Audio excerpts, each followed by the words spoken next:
కళ్యాణ్ పరిస్థితి ఎటుందంటే జగన్ ఏదైనా బయటకు వచ్చి ప్రోగ్రామ్ చేయడానికో చంద్రబాబు సలహా ప్రకారం ఆ రోజే బయటకు వస్తాడు. ఈ మధ్య మీరు చూసారు కదా, అసలు బయటికి రాలేదు. మొన్న పల్నాడు వెళ్ళినప్పుడు పల్నాడు వెళ్ళి ప్రోగ్రామ్ అయిన తర్వాత మాత్రమే మళ్ళీ పవన్ కళ్యాణ్ బయటకు వచ్చాడు. జగన్ ఏదైనా ప్రోగ్రామ్ చేస్తేనే పవన్ బయటకు వస్తాడు.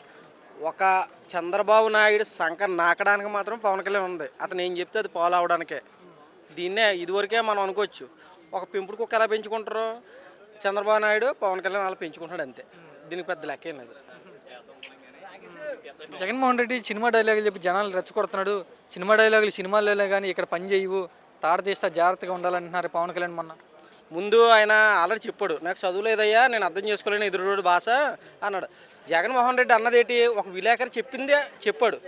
ఏమన్నారంటే అండి మీ పోస్టర్లో ఎవడో రప్పా రప్పా రప్పా నరికేస్తారంటే అని జగనే విలేకరిని అడుగుతాడు. విలేకరి చెప్తాడు జగన్కి. ఆ మాత్రం ఇన్నిత జ్ఞానం లేకుండా పవన్ కళ్యాణ్ నువ్వే అన్నావంటే ఇంకా దాన్ని ఇంకేమనాలి చెప్పండి. ఇప్పుడు దాంట్లో తప్పు ఏముంది, దాని పోస్టర్ పెట్టుకున్నాడు తప్ప దాంట్లో ఏం లేదు కదా అన్నాడు. దాని తప్పు ఏముందని అన్నాడు అంతే జగన్. వీళ్ళు అన్వయించేసుకున్నారు సొంతంగానే.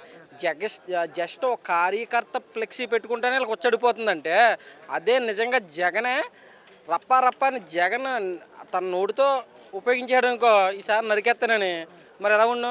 దానికి అన్వయించుకోకుండా అది ఎందుకన్నాడో తెలియకుండానే మన ఎమ్మెల్యే రూరల్ ఎమ్మెల్యే ఏమైతున్నాడు, నీ తలకే తీసేస్తే బాగుంటుంది అంటున్నాడు.